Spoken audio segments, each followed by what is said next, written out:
How to view recently watched reels on Facebook. Hello guys, this is Atticus and welcome back to another tutorial video. In today's video, I'll teach you guys how you can view recently watched reels on your Facebook. So without any further ado, let's dive right into it. The first thing you will need to do is open up your Facebook.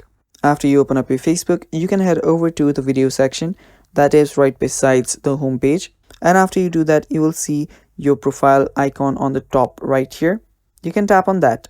After you tap on that, you will see the history section. Tap on history and then you should be able to see your recently watched reels on your Facebook. Now, if you also cannot see anything right here like I do, what you can do is you can head over to the menu section. I'll teach you another way from which you can view your recently watched reels.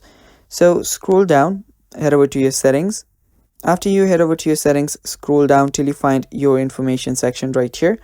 After you find that, you'll need to head over to access your information. Tap on continue and now you're on your account center.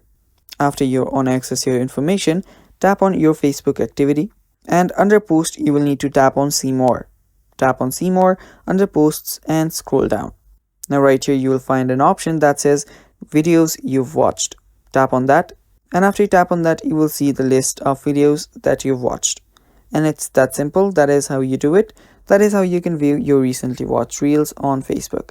Thanks for watching guys. That is all for the video. Stay tuned for more and bye bye.